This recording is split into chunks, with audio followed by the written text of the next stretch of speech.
इस बीच एक बड़ी खबर और दर्शकों को दे दें, एक बड़ा अपडेट सामने आ रहा है। कोल्हापुर में भी उलटफेर हो गया है। रुझानों के मुताबिक एक बड़ी खबर आ रही है, कांग्रेस से आगे निकल गई है बीजेपी। सोलापुर के बाद अब कोल्हापुर में भी एक बड़ा उलटफेर देखने को मिल रहा है। बीजेपी 27 और कांग्रेस 21 सीटों पर आगे चल रही है। रुझान में कोल्हापुर में भी बड़ा उलटफेर देखने को मिल रहा है। थोड़ी देर पहले हमने आपको जानकारी दी थी, कुछ मिनट पहले, कि सोलापुर में देखिए कैसे वहां पर आंकड़े उलट गए थे। 21 से कांग्रेस सीधे 1 पर आ गई थी, बीजेपी ने बढ़त बना ली थी।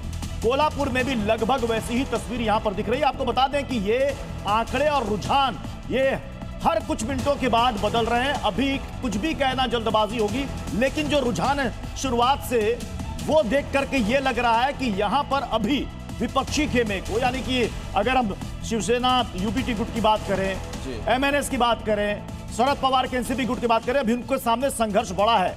हमारे साथ इस वक्त मुकेश केजरीवाल जी भी इस वक्त जुड़ चुके हैं। मुकेश केजरीवाल जी, मुंबई का किंग कौन बनने जा रहा है? अब तक के रुझानों के मुताबिक क्या लग रहा है आपको?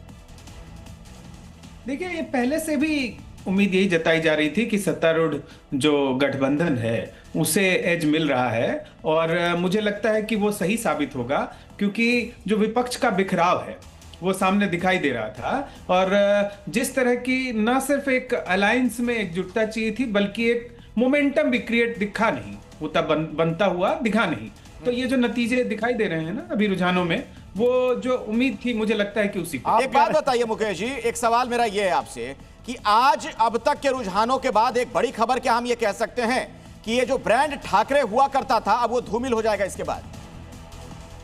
बिल्कुल, अगर स्थानीय निकाय उनकी सबसे मजबूत चीज थी, वो जो कहें कि पूरे देश में अपनी एक स्थिति मजबूत करने की कोशिश करते थे या अपनी कुछ भी बात रखने की कोशिश करते थे, उसकी जड़ और उसका कहें कि नींव उनको स्थानीय निकाय से ही मिलती थी। यहाँ वो मुद्दे होते थे जिनके दम पे शायद मुकेश जी, मुझे लगता है कि तारिक जी आपकी इस बात से सहमत नहीं होंगे। आप जो कह रहे हैं ना कि विपक्षी खेमे में बिखराव की वजह से ये हुआ है, तारिक जी आपको भी लग रहा है कि एकजुट रहते तो शायद फायदे में रहते, बिखराव हो गया इसलिए नहीं बिखर गए?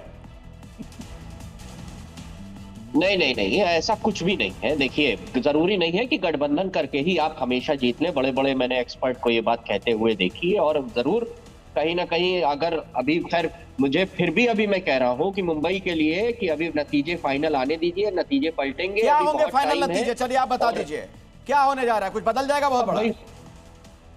भविष्यवाणी सिर्फ एक आदमी कर सकता है, उसका नाम है केशव प्रसाद मौर्य, वो जो डिप्टी सीएम है। और अभी एक बड़ी खबर आ गई है, शिवसेना यूपीटी 60 सीटों पर आगे। अभी का एक बड़ा अपडेट दे, चंद्रपुर नगर पालिका से एक बड़ी खबर सामने आ रही है। उद्धव गुट को 3 सीटों पर यहां जीत मिली है।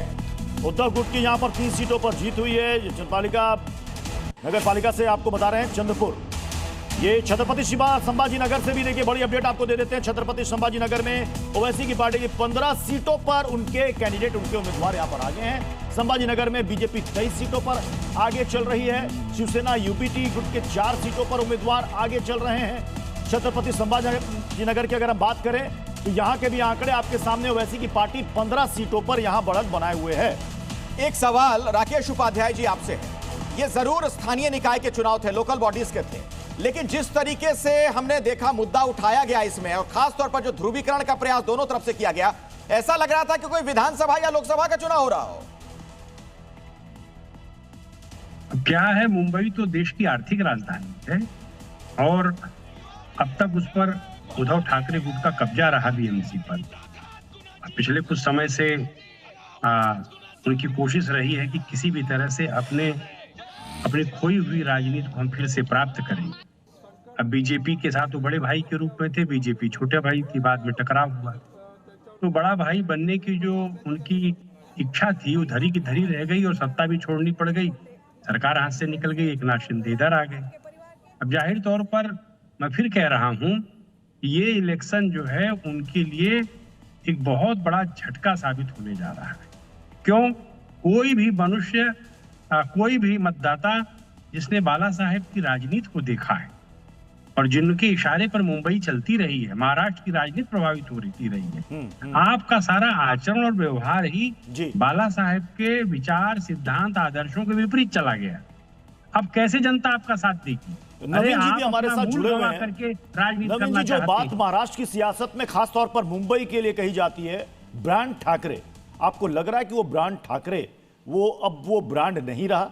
क्योंकि अगर आप कहेंगे एक सिरे से नकार देना, वो भी नकार नहीं सकते। यूबीटी गुट 54 सीट अभी तक लाता हुआ नजर आ रहा, आप एक सिरे से खारिज नहीं कर सकते। नवीन जी।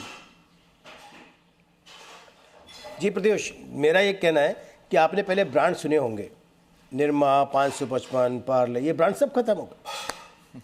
तो ठाकरे ब्रांड का भी जो थे बाला साहब ठाकरे के बाद उसको ब्रांड बनाने का काम उनकी जनरेशन ने नहीं किया, उसको धूमिल कर दिया, ख़त्म कर दिया। क्या बाला साहब ठाकरे सनातन की राह पर चलते हुए, मराठी मानुस की बात करते हुए उन्होंने शिवसेना बना करके एक छत्र महाराष्ट्र के अंदर अपनी पार्टी को खड़ा किया और उद्धव ठाकरे ने उसको धूमिल कर दिया, मुस्लिम तुष्टीकरण में चले गए। ऐसी स्थिति के अंदर आप उसको ब्रांड से जोड़ते हो तो ठाकरे साहब का अपमान होता है। बाला साहब ठाकरे कभी नहीं चाहते थे कि कांग्रेस के साथ समझौता हो। बाला साहब ठाकरे कभी नहीं चाहते थे कि आप जो है वहाँ पे केवल मुस्लिम तुष्टीकरण की राजनीति करें, हिंदुत्व के खिलाफ बोलना शुरू करें, और ये सब काम उद्धव ठाकरे ने किया।